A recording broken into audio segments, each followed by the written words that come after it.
Mic's not on, sorry. I'll start over. I just want to say good evening and welcome to the May 11th work session of the Warrensville Heights City District School Board. Want to say welcome to a few guests that we have in the audience. It is so good to see smiling faces. With that, can we please have our roll call, Dr. Rock? Mr. Freeman? Here. Mrs. Gator? Here. Mrs. Moomin? Here. Mr. Roberts? Here. Ms. Mitchell? Here. All board members are here. I pledge allegiance to the flag of the United States of America and to the republic for which it stands, one nation, under God, indivisible, with liberty and justice for all. Thank you. You may be seated. All righty, as we move right along on our agenda, I need a motion to approve tonight's agenda. But before we put the motion on the floor, Mr. Jolly, Dr. Rock, are there any changes for the agenda tonight? Oh, no, ma'am. All right. Madam Chair, I'd like to move item 1.3, approval of tonight's work session meeting, May 11, 2022. Thank you. May I have a second? I'll second. It has been moved and properly second. Dr. Rock, can you please call the roll? Mrs. Gator? Yes. Mrs. Moomin? Yes. Mr. Freeman? Yes. Mr. Roberts? Yes. Ms. Mitchell? Yes, motion passes 5-0. Next on the agenda is item 1.4, public participation. We don't have any cards tonight, No, and no. we don't have any emails. All right, we'll just remind everybody, our meetings are open. Again, we do make sure that everybody is seated socially distanced. We are the second and fourth Wednesday of each month here in Chambers at our municipal center. And if you would like to send us your comments via email, the email address to send that to is on our Warrensville Heights City School District website. So we do hope to hear from you. Seeing that there is no additional public participation, we can move right on along to item 1.5, recognition high schools that work. Okay, they're not here tonight. Okay. So if we can, move past that. Okay, Find are out they- why they didn't come tonight. Okay. They did request tonight. All righty. Then moving right along, we're going to invite Miss Savannah Heck to come to the podium as she walks us through social media training for our board members. I want to thank you. I know you've offered training to our coaching. Oh, it's not on? No. Well, Savannah, I'm gonna, one favor. All right, sorry about that. Please forgive us. Reno Contepelli, if you want to come on up to the podium, we have a special award for one of our board members. Thank you for having me, and welcome me back to Warrensville Heights, where I get to see my favorite treasure. Thank you. Hello there, Dr. Rock. Thank you for being board members, especially taking the time out to be local board members. Some of you taking time out to go to our extra classes of training and doing extra committee work. I know Ray's got a new role. Tracy, you probably got a new role in the student achievement there. Barbara too, all delegates like that. So we really appreciate all the leadership you guys provide OSBA, all the extra things you do for us and all that. So saying that, a couple years ago, we revised our Award of Achievement, which I was here for a few of you who got the Award of Achievement and Master Board Member. And now it's called the STAR Award. So we honor board members for service, training, aptitude, and recognition. And one of your board members got enough points and exceeded the expectations for the training. So Board Member Gator, on behalf of the Ohio School Board Association, more than many, there's about 1,100 board members in the area that I'm responsible for, and you were probably one of a little over 10 that got the award. So on behalf of the Ohio School Board Association Northeast Region, congratulations on earning the T on part of the STAR Award. Thank you.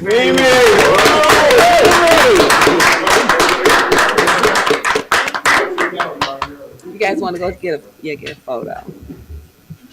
Congratulations. Yeah, congratulations. Great job.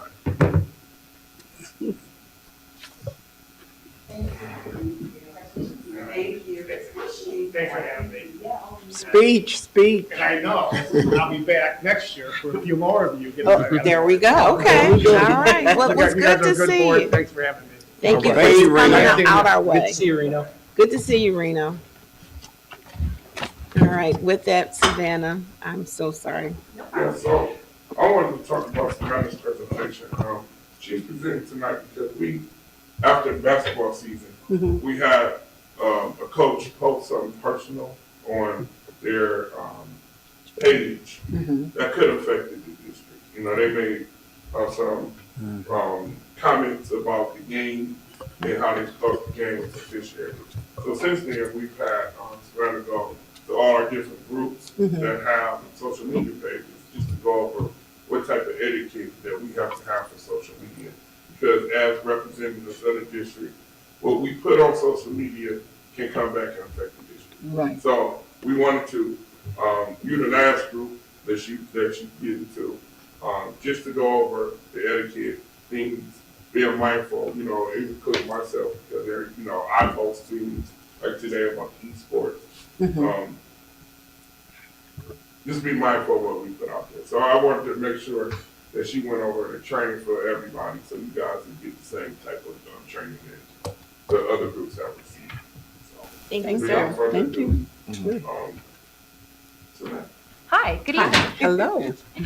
I will try to make this succinct, but I want to make sure that when we're reviewing social media expectations, we understand that while there is legal liability that can be held accountable when you're posting on social media, there's also the court of public opinion, and sometimes that is even more difficult to prove when we're in these situations. So always thinking about social media as a way to communicate, but also a way that we could very easily trip ourselves up. So it's always best to use the most rigorous judgment possible. So if you go ahead and go to the next slide. To think about all of the different social media accounts that Warrensville Heights City School District encompasses. So this isn't to say what channels. Channel is the official language for, is it Twitter, is it Instagram, is it Facebook, YouTube, TikTok? The list is endless. So this isn't channel specific, this is all social media, anything that is an individual who's able to post on behalf of themselves or an organization. So all social media accounts that represent an official team, group, or extracurricular at our district is for all intents and purposes an official communication channel for the district. So what can become confusing is if you look, we have progressions from the yellow to the gray to the blue. This has been determined in courts of law. There's a lot of intersections here with the freedom to speech, and then a lot of intersections about what constitutes protected speech versus official district communication, and therefore subject to sunshine and FERPA laws, which are very, very relevant here. So at the top, you have our official Warrensville Heights City School District accounts. Our main accounts are listed here. So Instagram, Twitter, YouTube, Facebook, we have an official presence. That is maintained by the administrative team, particularly myself, at the Board of Education office. We have another layer of team and extracurricular accounts. So our basketball team, our track team, a lot of the sports teams at the high school especially, you'll see mostly on Instagram because that's the demographic that they're trying to reach. I think this is wonderful. The more ways we can communicate with our scholars, the better. The more ways we can get our story out, the better. So these accounts, for all intents and purposes, and you'll see later in the presentation that we've really refined that definition so that the public can understand what is and isn't official, because these are legally and in the court of public opinion subject to the same scrutiny if it came out of the mouth of the Board of Education during a meeting or if it came from a principal, anything like that. So that's sort of the frame of reference to use there. And then we have these two levels where it really gets iffy and it depends on the use. So the gray area here is teacher, staff, coach accounts, administrator, and board member accounts. So I might be using my account on behalf of myself, but depending on the information that I put on it, if I speak in my official capacity as communications coordinator, I could in fact be holding the district accountable to what I'm saying. Even though I'm thinking I'm acting as a private individual, my role and the public capacity of what I'm putting out, it gets complicated. So that being said, we have to maintain the highest standard of practice possible. And there are ways that private individuals can act privately on accounts. That includes our employees and our students. And I do have some guidelines on how people can really, for lack of a better term, lock down their accounts so that they're not scrutinized in the same way that other accounts would be. So that being said, go ahead and go to the next slide. Okay, so this is where we really took a look at what our official accounts look like. And this was after the incident with the basketball team that we decided we needed to make sure we were all working on the same set of guidelines and framework. So here we have our stated policy that all official district accounts are accountable to. If you've ever looked at our Facebook About Me section, it's listed there. It's listed on all of our main channels. So this is really a general guideline. Act with respect. Don't violate school policy. We're not liable for third-party posts. So this is sort of our blanket statement that is subject to official district accounts, and it's to help us ensure a respectful environment. Go ahead and go to the next slide. Okay, so then we had to think about, we're in a position where we have multiple accounts that are, per our definition, deemed official district accounts. So that being said, we needed to find a way to centralize so that if something was put out, we immediately knew who was responsible for it. We knew the steps necessary to take it down. So all team Instagram accounts, team Twitters, everything that represents the team itself, we actually now have password information to and username information. And that's not to act in a moderation sense on the day-to-day. It is in case of emergency that we can go for, we have that power. I think it's a very sensible action, and it, in reflection, makes the most sense. So something that we talked especially with coaches and teachers about is, when in doubt, leave it out. If you think that it's not something that a board member or the superintendent or your principal would say, don't include it. And specifically, this is important because as we engage our scholars more and more, it's very tempting, because I will tell you from personal experience that these 16-year-olds will always understand social media more than you do.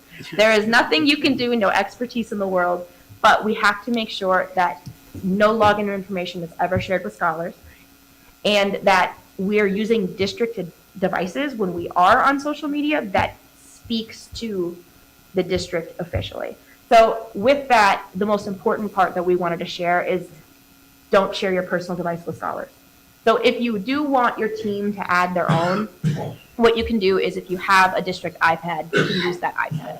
So those are just layers of protection for the district to make sure we don't end up in a situation that we're liable for. Go ahead and go to the next page.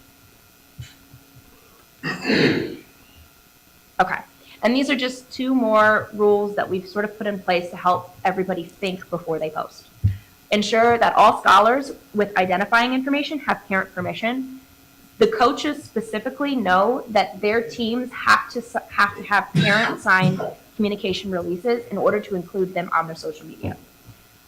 Pictures of games, awards, all of it. If we don't have the signed permission, their name can't even be mentioned on social media because it's a FERPA violation. So we've really worked on that, and we're online with that. After posting, monitoring comments, the easiest way to do this is to turn comments off. I'll say that a lot of time on social media that we spend as an administration team and the communications department is going through comments and ensuring that they are appropriate. It's a level of work that I don't really recommend to anybody who doesn't do it full time. It's quick, and it happens at 3 a.m. and you come into office and you see it. It's easier to just circumvent it completely. All right, go ahead and go next. Go to the next slide. Okay, so now we're moving on from this progression of, dry, cut and clear, these are district accounts, and we're going into individual accounts. And here, the definition can be murky. So on one hand, you might have your legal definition, but on the other hand, in the court of public opinion, the legal definition just might not have enough weight to sway people. So as private individuals, teachers, staff, administrators, board members, you do have a right to privacy when your steps are taken to preserve that privacy. And the last slide I have are some guidelines of what that looks like. However, when you speak on behalf of the organization, you discuss your role, or you discuss anything that could be considered speaking on our behalf, you start to run into issues with liability, or once again, that public court of opinion. Board members and administrators, especially because of our role and our elevated position in the community, we have to be even more considerate of what we post, because teachers and administrators and board members, because of those differing levels, we can be taken accountable for things that perhaps maybe a teacher isn't. So it's just something to keep in mind. Go ahead and go to the next slide. Okay, So something to keep in mind if you're working on an individual account and you do not explicitly intend it to be private. So this is that gray area. You're using it as yourself. You're speaking to who you are as a professional, but you're not speaking at an official capacity. So it's this gray area. What you should do is use your expertise to further thought leadership. You are all experts in what you do. Your opinion is valid and it furthers conversations that are critical to happen. You should share and amplify the stories and events that the district shares, resharing, collaborating with us on posts. Those are all wonderful things. And you should engage with comments in a positive, helpful way, because at the end of the day, we are community leaders. We're here to engage with our community. So this level of use best protects the individual posting as well as the district's reputation. Go ahead and go to the next slide. So when you speak about what you should do, you always have to say what you should not do. My recommendation is that if you are using your account, not as a private individual, but also not in official capacity, you should never respond to crisis or emergency situations via social media. This may seem counterintuitive because everybody wants to be helpful in a crisis, but what actually happens is it fractures sort of the unity that the district needs to have responding to crisis communications. It can cause unsubstantiated reports to spread further, and it can further confuse processes that need to be absolutely airtight. So also, posting unofficial or confidential information ahead of official district channels should not be done. And what I mean by this is, so confidential in the terms of it is not ready yet for public, but it is something that we all intend to one day be public. And the reason we don't want to do that is because while it's still behind closed doors, we're still constantly circulating details and trying to understand. Once we have our official statement, our official press release, our official announcement, the district should be the primary channel through which that is shared. From there, anyone is welcome to share it, comment on it, explain how excited they are, anything like that. But what we don't want to do is jump ahead of, oh, I know we're going to put this out on Wednesday, it's Monday, we can just do it now. We really want to avoid that because between Monday and Wednesday, 3 or 4 details might change. It's confusing and we might start to fracture public opinion. So another thing that individuals should not do is actively seek feedback on behalf of the organization. So in particular for board members, what this means, it would be you can push for folks to show up at public participation and officially receive that feedback, but I wouldn't put out a post that says, hey, what could we be doing better? Because that sort of opens the door in a way that isn't officially moderated, and it's not what we want in terms of that type of dialogue. Finally, posting controversial or political statements unless you are explicitly acting as a private individual. This one is hard because it starts to overlap with the right to speech. So all I ask is that anybody remember the position you are in the community and the affiliation with the organization. At the end of the day, controversial or political statements, it should just be clear that it's your own. If that's what you want to do, it's your right, but it needs to be clear that it is your own, and it can never be on an official district channel. So the reason that none of these are recommended, liability issues. For employees, it could be disciplinary action. It could damage public perception, and it could become a matter of public record, depending on how often and how frequently you use your account in that matter. And then it's subject to liability that you probably don't want on your shoulders as a person just using social media. Okay, and then I think my final slide. Okay, if you have a social media account and you would like it to be entirely private, these are the following actions you can take to help protect your right to a private account. Ensure all applicable privacy settings are turned on. So Instagram, Facebook, Twitter's a little bit more difficult. You can block people from following you randomly and moderate who's able to see what you post. You can consider changing the name listed with your account to limit who can find it. We especially recommend this to teachers. Don't put your full name on Facebook. Students are way more tech savvy than you and they will find it. So always making sure that we're private, and if your name is going to be an easy way to find it, switch it to your first name and your middle name. That's usually a great thing that works. Do not friend or follow scholars on social media. It's tempting. It's very often, so on our end, it's not great because we don't want that level of access. We want all levels of access with scholars to be moderated and official. On the other end, when scholars follow you and they're posting things that perhaps aren't up to the school code of conduct, there is a lot of gray area with the law on what we are liable for, what we are accountable for, and what is their freedom to say or do. So to avoid that completely, just don't friend them or follow them. If you have controversial opinions, clearly state that they are your own and they are not reflective of the district. Do not post scholar pictures or information, especially because as an individual, you can't have the same release that somebody else does, so it's just great to never do it.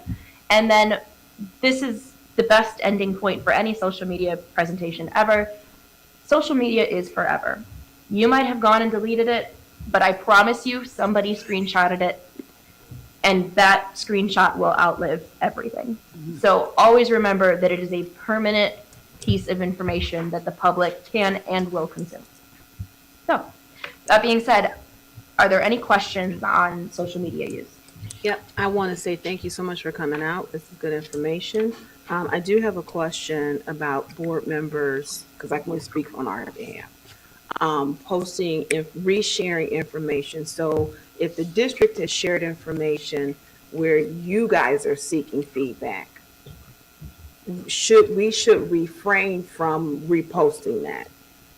Because if it comes through our social media channel and we're reposting, we don't turn our comments off and people start feeding back in, then at that point it appears that we're a spokesman for the district and we're not.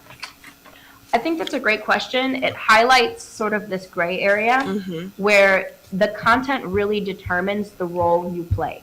And that role is permanent once you choose to put that hat on. That being said, I would avoid, as a board member, sharing anything that the district is specifically asking for feedback on. If you do want to post it, ensure that your comments are off, and then ensure that what you put in your post is the specific instructions the district gave on how that feedback is appropriate. So oftentimes we'll release surveys. In your status, just make sure that you say all feedback should go to this survey link. That's the best way to do it. That way you're limiting your end and you're pushing traffic to the link, which is, in all honesty, the most appreciated way to share content. Okay, thank you. Welcome. Are there any other questions? Thank you. Sure. I think it was really great for her to do what one of the upcoming conferences. I would agree. On behalf of the community, on behalf of the district. Yeah, I would agree. Sure. All right, I'd love to. Please let me know. Sign you up. All right. All right. You can go to Well, thank you so much. Thank you Alliance. so much for coming out, Savannah. You're welcome. All right. All right, that was really a great presentation, and I hope that everybody appreciates the time that she spent sharing it with us. Next on the agenda is item 3.1, Policy Volume 1, Number 1, and this will be our first reading, and I'm going to hand the podium over to Ms. Gator and Mr. Jolly. The only one that I will discuss is 0169.1, which is the very first one. It was the board policy.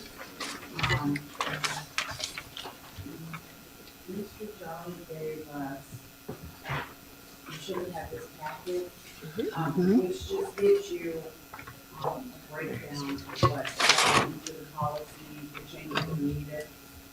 So the first one is 0169.1.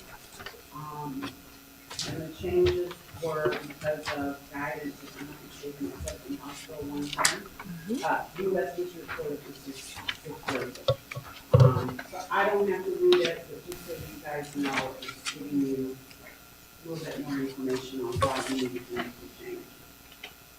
The rest of them fall under Mr. Valley and Dr. Roch, so I'd like to kind of hand it over to them. Okay. Yeah, so I can agree with Dr. Most of them that you studied 0169, they would go to 1 to 5 And this is basically what we've been doing, no real changes at all, just evaluation. There's a new evaluation system that we are doing now. But just they have two formal observations and two, if the formal observation, basically what we've always done. So that's no commission at all. So we move on to, 52. So, I'm on order. 1617.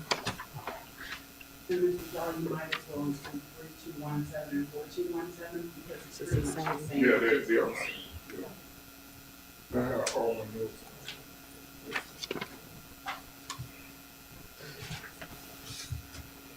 It's 3217. So that's about weapons, which defines what weapons are, including incinerating devices, other objects. This one is important. And basically what it states is that we let state or federal people who are working within the scope of the duties of their jobs can carry weapons. In this one, we got weapons can carry by security personnel or designated staff employees by the board. We haven't designated any staff member to carry a weapon. No. That's nothing we've done at this point. In the event we do, there will have to be somebody that's on pilot training. It has a proper training. I think there might be some people at the high school that's on pilot training, but I know Mr. Rex, who's our security coordinator, is on pilot training. And also just reporting situations. And last night we got a report that I shared with you guys. So that's basically the policy program. 2271 is the College Credit Plus program. Which is no changes, basically, involves the fact that, and I'm going off the policy, and it talks about the student must be in 7th grade, must be remediation free eligibility. And basically, school council principal, these are the things that we do. Anyway, no real changes. Does put in a 2.5 grade point average pass all high school courses. So this year we got 18 students at the middle school that's taking college courses. That's becoming so no changes to this at all. Just sets the criteria. Ours is a little range, 2.5. That's what we want people to maintain. We make it in the program. We find the students who have a higher GPA are the more committed to doing the work that's necessary. 2370. I'm trying to.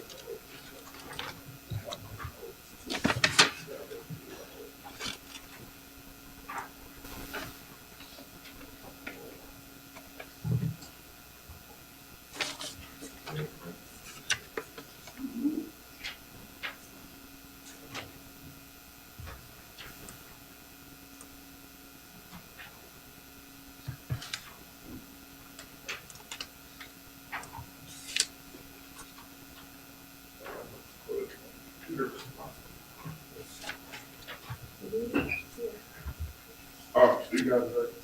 Okay, I printed all my stuff up there. All right, 237 is the blended learning. So that's what we learned from the COVID situation. And it's where students have the opportunity to do online learning. So we've had online learning since I've been here, where we partnered with the EST to provide online learning. That's in response to the checks for online and things like that. So again, this designates the kids are able to earn credit through online learning. So that's 23701. We did this.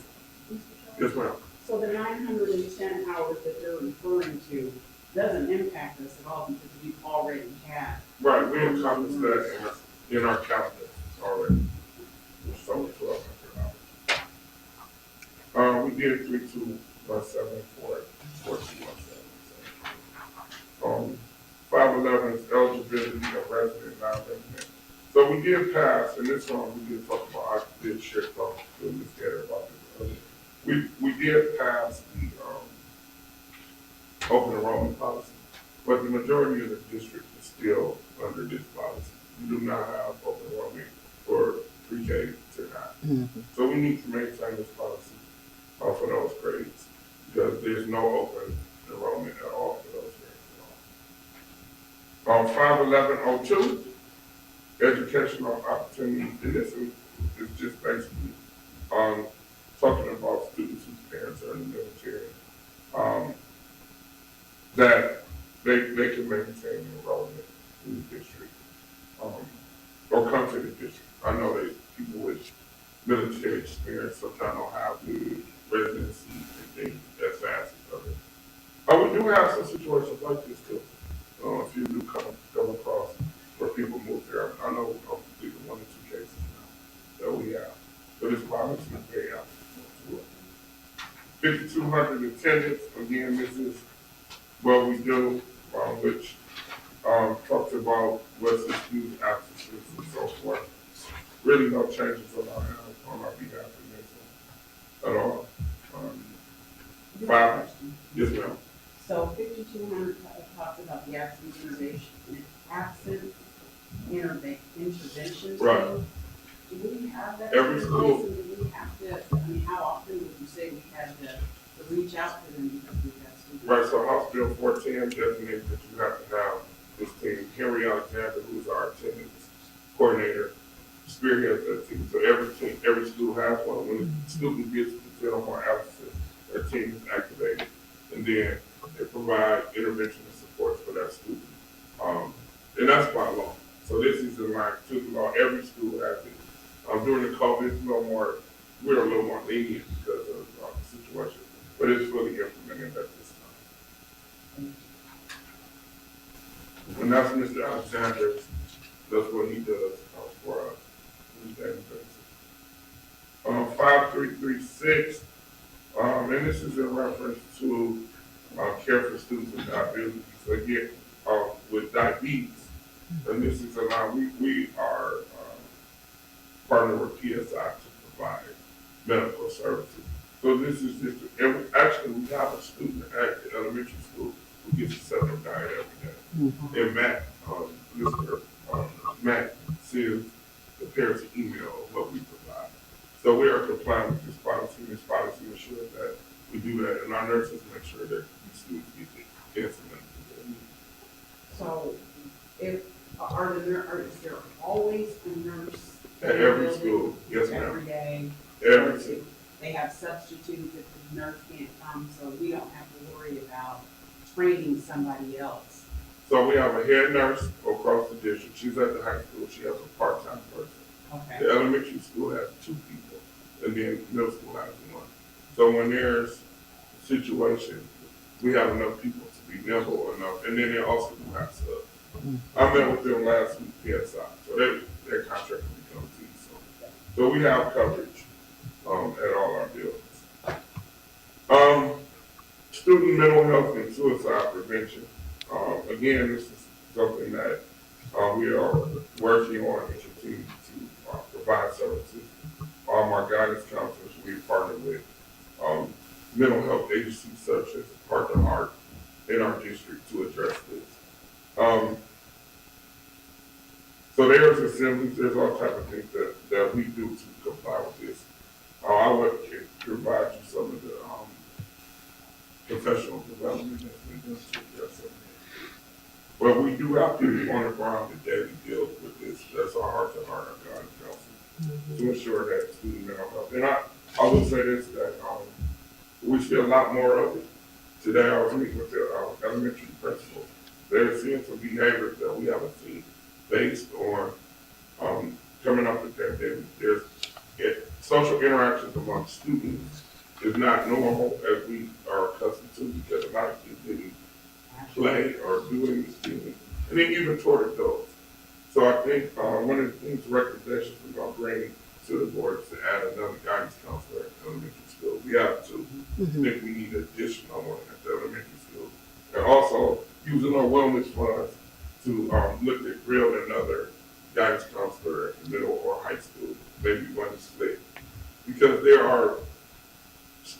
schools are experiencing different things now. And our teachers are doing their best, but we need more ears, more hands on deck. We have 350 students at the middle school. We only have one guidance counselor. That's pretty difficult to reach. And 900 students at the elementary school too. So if you look at the case loads, that's 450 to 1, 350 to 1. And the high school probably got the lowest with 502, but about 250. But when under normal, and then we got the heart and all these other places, but under normal circumstances, it might work.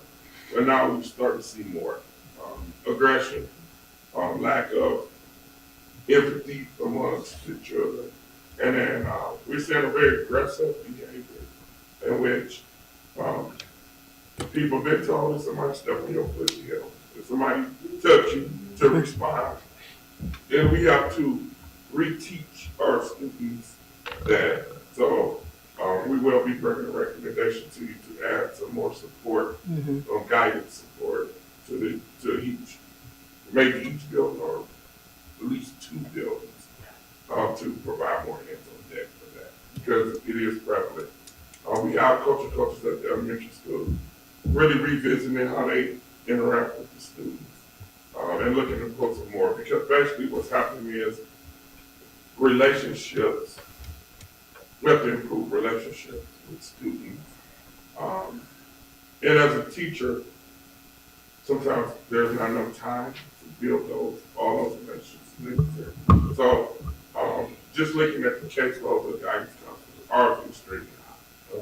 We don't, 250, middle school, we have women's favorite part for all middle schools, 8, high school, 2, 500 people.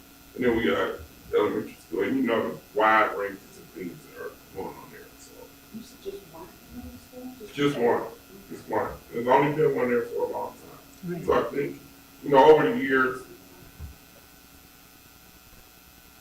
that's not a valued position in some cases because, people just think they can schedule and that's it. But right now, it's counseling. It's a whole lot more that can go with that. So going into classes and teaching, some of these social emotional skills. So we'll be bringing a recommendation to you. Early high school graduation, the recommendation on this is what we already have, which is policy 5408. We really haven't had too many incidents of people who graduate early so far. In the event they do this, case like this. I don't think we hold people back. If someone's eligible, Let them go. that's my opinion. I agree. I don't think we hold them back. If someone's ready to go, then we go.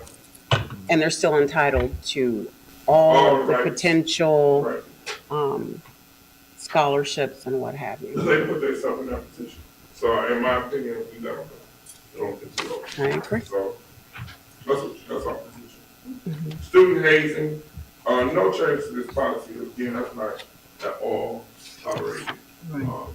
You see that around, sports teams in particular. So. And then I remember a case a long time ago, years ago, there was a stabbing that there was a situation that's happening long ago, but those situations do happen in the city. But this policy protects the district from that. Positive behavior intervention support. Yeah, we do PB. They'll be presenting at our next meeting about, so they'll be able to share with you the PBI as a team from the elementary school to come share that one. And this just tells all of what we do with PBI is positive behavior intervention support. This policy also talks about physically restraining students. So Is that just the teachers or are we That's training everybody. security? Just everybody. So security does in the event that the child is harmed or harm themselves or others, can restrain. So sometimes you have students who are out of control. I mean, really, and they have to be restrained because they either cause harm to themselves or others. But that's the extent of what we restrain. So a fight or sometimes little ones, some of them have emotional golf, and they can harm, say, another student, then we have to restrain them. but we don't have cuts and cuts. Other districts do, but we don't. Fast forwarding to 5722, again, this is what Savannah was talking about. Right. And she just went through basically some things. So you see, we are real compliant. 6144 is cost principles, is better, Title I, especially how we spend our money. Dr. Rock is more after this. You want to? That one and the ones on property they're just fine tuning the policies to make sure that we're within best practices and laws. One of the popular ones on the cost principles though is the procurement of purchases, and our niece is all in line on that with our federal spending.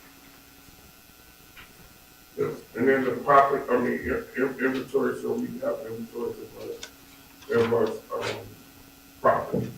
Jonathan is part of that team with our director of operations.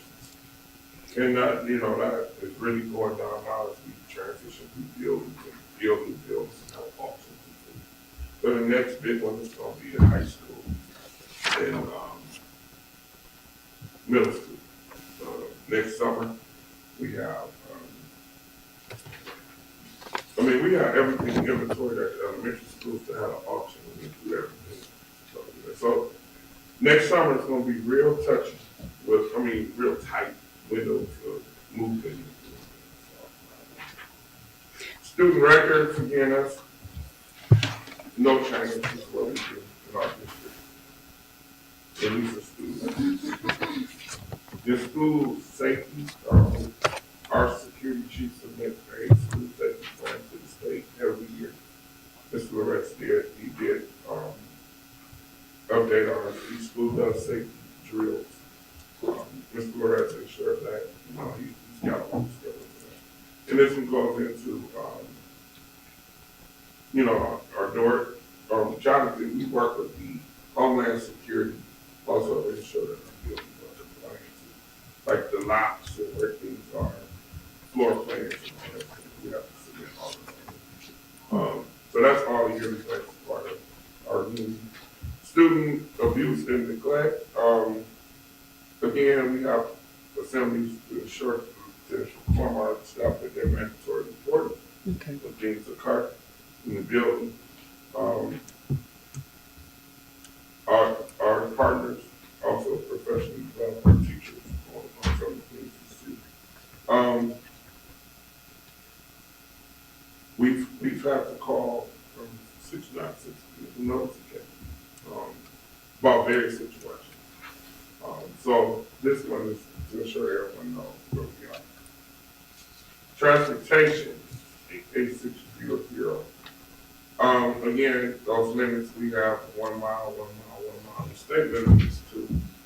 But we bus everybody pretty much, unless you live. Right now, we're not. Doesn't get a bus. I think middle markets don't get a bus to the high school. But no, they do get a bus. Everybody gets a bus but us except for the apartment. The ones go to middle school, the Mays, Spring Road, Renata, Walford, all walk. Yeah, all of them walk. As we transition back across, then the busing with shift. We have reduced busing in some aspects. We have more walkers than we did before. When we were all spread out, John Dewey had no walkers at all. We was K1, K2, we bused everybody. So now there are walkers too, the elementary school, little ones walk. We still do. We don't bus kindergartners that live in Granada or let's rank up to Checker Park. Checker Park, yeah. They finished. There's no way to take a bus to Checker Park where it comes to street. So, Right, that wouldn't make no sense. and then we do bus these charter schools too. That's part of our bus. We have nobody on buses. We don't give out buses. Unless the child is homeless or there's some situation where they live outside the district, then we will provide them buses. Non-routine use of buses, this one, so this is like people using our buses outside of the energy of the district. Like if we, example, if we bus adults to a game or something, it's not part of the schedule, or rent the bus or something. We don't really do that. We haven't done that at all. So this just gives us the guidelines on how to do that.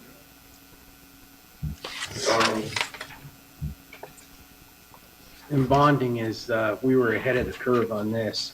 These are the changes that they brought into the policy, but the board already changed with this last year when we adopted where Mr. Jolly and myself don't have to have a personal performance bond. We could go through the insurance.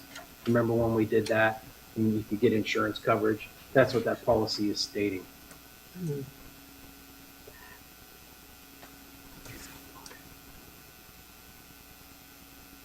That's it. Yep. All right.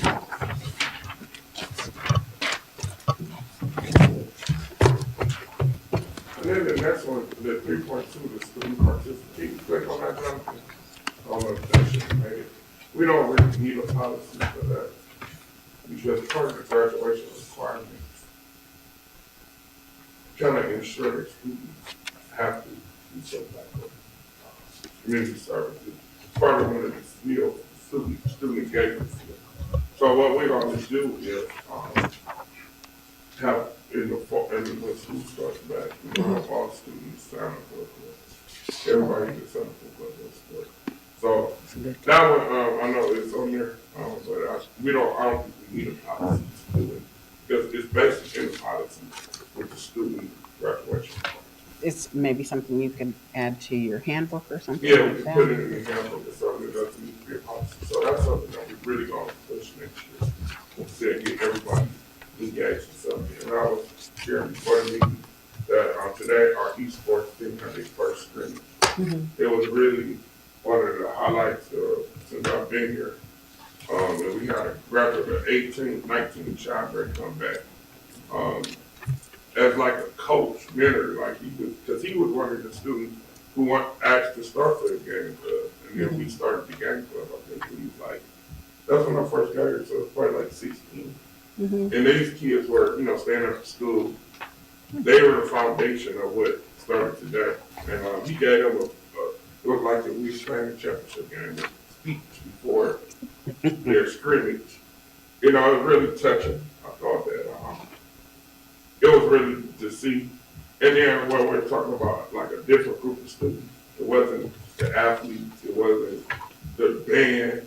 There was a whole other group of students that were real excited, really excited to be Warrensville Tigers. They 1, 2, 3 Tigers and they were playing, they're all 10th graders too. So they will be here. So that's the things we gotta feel across the board. I think from middle school to high school. We gotta get it across the board. You gotta get all these different groups. Go back to the care and get them back. That's a whole nother group. Now a whole bunch of kids is interested in like TikTok and peer podcasts and all those things. Got a lot of kids interested in art. So we just need our staff members to sign up and do it. Yes, ma'am. So what is your thought about community service? Have you given any thought to incorporating something where students have to do something to give back to the Right, community? it's supposed to be 40 hours of community service. I think they got a little lax on it. And we gotta go back to being enforcing it. Yeah, I think Yeah. it's important for students to understand the importance of community service and giving back and taking care of your elders, things like that. So I would love to see if we can incorporate Yeah, I that. think that's something that we gotta make sure is fully enforced. I think the COVID and all that stuff all those things kind of got lifted. a little. So we Yeah, gotta get yeah, back I'm to- sure, yeah. Yeah, because it wasn't too, but I agree, I think that's, it has to be a staple of being a graduate of high school. Yeah, So we'll continue on from that. okay. All right, that's. Okay. Awesome, thank you, thank you, thank you. All right, we are going to move to section 4, and we need a vote on items 4.1, 4.2, and 4.3. So if I can have a motion to approve the superintendent's recommendations and presentation for personnel and programs. Madam Chair, I'd like to move item number 4 on tonight's work agenda, the superintendent's recommendation and presentation for personnel and programs, looking for items 4.1, bus purchase, 4.2, agreement with Wilcox Incorporated, and 4.3, resolution agreement with Coleman Spawn Construction. Thank you. May I have a second? I second it. It has been moved and properly seconded. Before we move into our vote, are there any questions about either of these 3 items? So I just wanted to speak, I appreciate the board considering these time-sensitive agreements. Again, we try to put everything on the second one, but these are so time-sensitive because of the supply chain and our ability to get them. As soon as we get the recommendations, I forward them straight to you. Because the turnaround on getting these things is taking longer than normal. So the bus, we desperately need the bus. The agreement is to get the trailers for the high school. Because again, we got to try to have these trailers before August 1st. They told us the sooner we get it in, they can ensure we get it by the deadline. And then the resolution correspondence is to agree to partner with them to renovate the Mount Zion. So they'll be the contractor like us and do the work. So the next step in that is that they have to bring us back the price. So this is to engage them to get the price. And then we'll come back to you with the price. And if you approve the price, then we can start the work. But that's where we are. Thank you, sir. Any additional questions? All righty. Dr. Rock, can you please call the roll? Mrs. Moomin, Yes. Mr. Freeman, Yes. Mrs. Gator, Yes. Mr. Roberts, Yes. Ms. Mitchell. Yes, motion passes 5-0. All righty, we are now at section 5. We had 2 members who attended the OSBA Board Leadership Institute, and I'm going to hand it over to members Freeman and Board Vice President Roberts for them to provide their short synopsis of their experience at this year's BLI. Thank you, Madam Chair. I'll go first, Vice President Roberts, if that's okay with you. Yes, sir. As a school board member and for over now about 7 years, it's always good to get personal development and actually go to different events and different functions to get to know more and more. And working with Vice President Roberts was really good this weekend. I've been with him 3 other occasions, but we did like you did before, Madam Chair, you and Mrs. Gator, where you took, and I know Tracy, you big on tracks, and I mean, I'm not a track guy, but I like how you set it up and you was prepared before. On this one, I looked at it, and it was 2 things that excited me, but I was focused on the legislation. So when me and Mr. Roberts sat down, he already knew it, and he took the incentive. Just like, I know you want this, and everything he selected for me was true. But the main thing that I attended, and Mimi, I know you're fighting it with policy and legislation. So my whole take was legislation, and all of these House bills and Senate bills that's coming down, how would they affect our district? And out of the 30 or 4 that they mentioned, I think, and I talked to our treasurer, Dr. Rock, 10 of them going to affect Warrensville. I mean, with House Bill 126, the backpack bill, and all these different bills, they're going to affect public education in Ohio, they're going to affect Warrensville. So I wanted to dig deeper. So I did have a chance to, Vice President Roberts to sit and hear some of them, but 45 minutes wasn't enough. So what I did, and I cheated, I waited till after the sessions, and I pulled Will Schwartz, which Mimi you know, and Jennifer Hogue, and I pulled them to the side, and it's like, how did we get here? So I wanted to know, how did we get here on these bills? How did we get here to backpack 126? How did we get to these? And Mimi, they got more coming. I mean, it's more. So they want school board members to only have 2 years of actual term of a school board member, and that's because of a school board member in Columbus went to a school board and they didn't let him speak. So he didn't have public participation card. He didn't speak, so he came back because he had the power of the pen to now write a bill to say, oh, well, school board members in Ohio, they're not doing it right, so they should only have 2-year terms, because he didn't get in his home state, his home city to talk. And then, you go deeper in it, and I just thought it was good to know those policies. Why did we get here? And Jennifer and Will Schwartz did a good job with that. Also, what I took from it, like maybe we don't have it here, and I'll have Vice President Roberts speak to it. It was a lot of critical race talk. It just out of 180 people there, and maybe 20 of people that look like me and Vice President Roberts, that's what's the talk. And I didn't have that much to say about it because it really haven't hit home. But they're saying in Southern Ohio, they're talking a lot about critical race theory. And don't say gay in House 616, Mimi. So they're talking about a lot of that. And most of these bills that's coming for the public education is going to pass. So when they come back in session, I would think 15 of the bills I listened to, all of them will come to fruition. So they're going to get voted yes, and the Governor DeWine will sign off on them. But this was a better board leadership because I had a chance to actually sit down and talk to the presenters, and then to feel, the things that we go through. I thought it was necessary.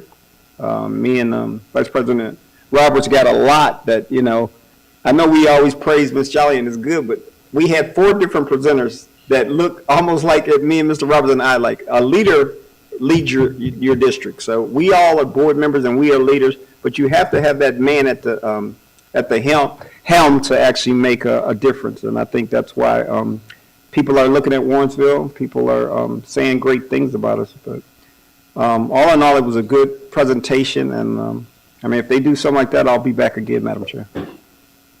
Thank you, sir. You're welcome. Thank you. I have a quick question, though.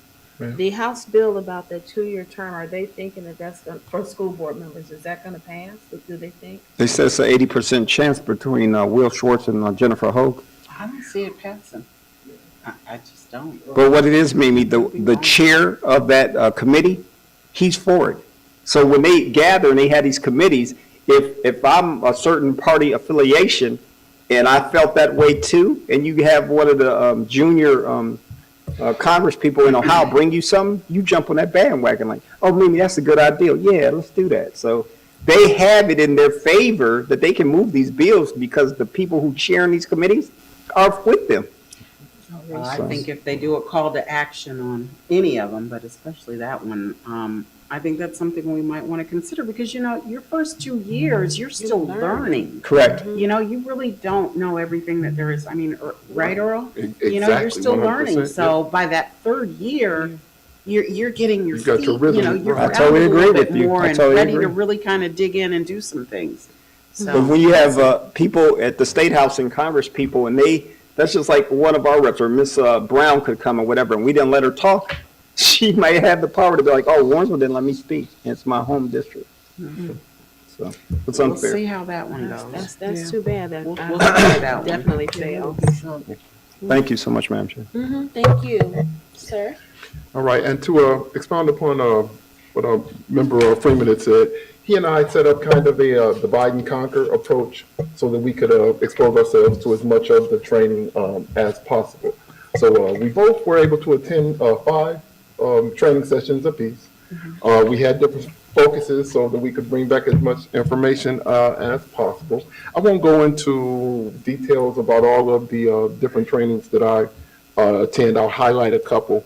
One of the better sessions I went to was called How Much is Too Much, Avoiding Micromanagement. And it was just a reminder on type of things a board should focus on. They were talking about focusing on good governance, understanding key differences between the roles of the board, the treasurer, the superintendent, and also like instilling in us as board members to avoid the desire to be involved in the day-to-day procedures of the district. Right. They said, that we should focus on what our priorities are, why we prioritize those things, and then allow, the staff in the district to determine the how. So that was a very good session that I attended. There was another session that I attended, and I was kind of like proud to be in that session. It was called Board Superintendent Relations, Checking Your Alignment. And as they were spelling out, the things, the different criteria that make up good positive relationship between board and superintendent, it was kind of satisfying to know that some of the things they were highlighting were policies that we already had in effect here. So it was kind of like satisfying to get that reinforcement that, okay, the things that we've implemented in our district are exemplary type things and things that they're suggesting at the state level should be implemented. And I was, I was kind of like a mental checklist, like, oh, we already do that. We already do that. So it was a good set of guidelines, but it was also satisfying to know that, hey, we're already doing those kind of things. Overall, I found the Institute to be like very informative, it was set up very well and had like a good wide variety of panels and trainings to attend. And I feel fortunate that I was selected to go down there and receive the information that they instilled upon me. I found it to be very satisfying. Would you agree? Skip? I do. You met a lot of people too. I did, and they all knew Ray. That's all I have, Madam Well, Chair. thank you so Thank you, much. guys. Anybody have any questions about any of their sessions?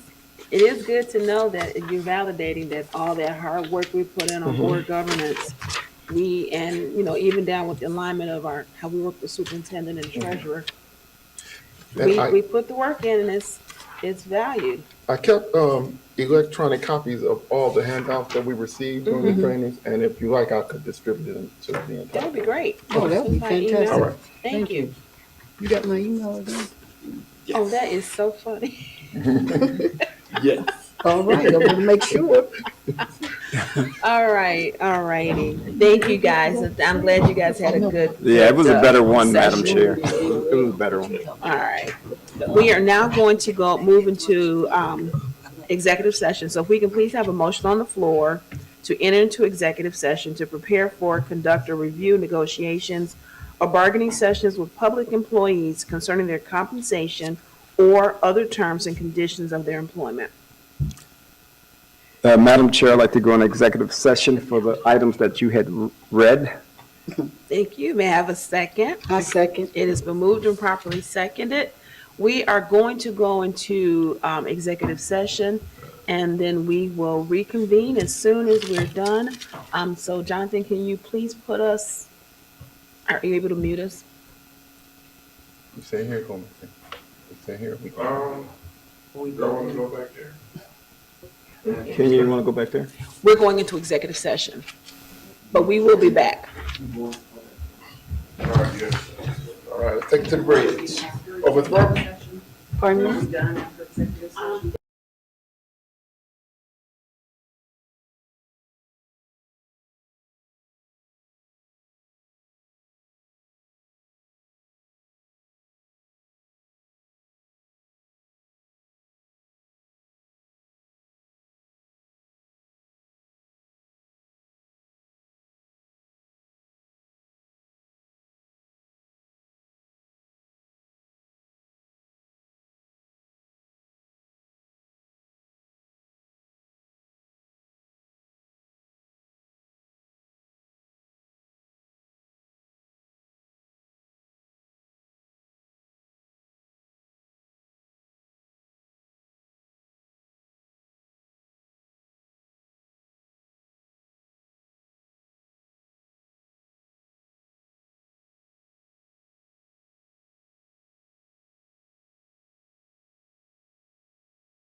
And how have you been? Dr. Rock, is there any correspondence? No.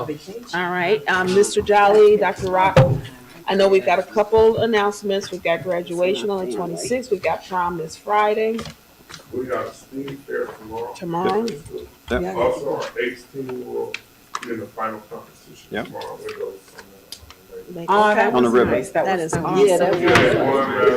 They won the preliminary, and then the final stuff tomorrow. So I'll Awesome. be there tomorrow. to Okay. support these students.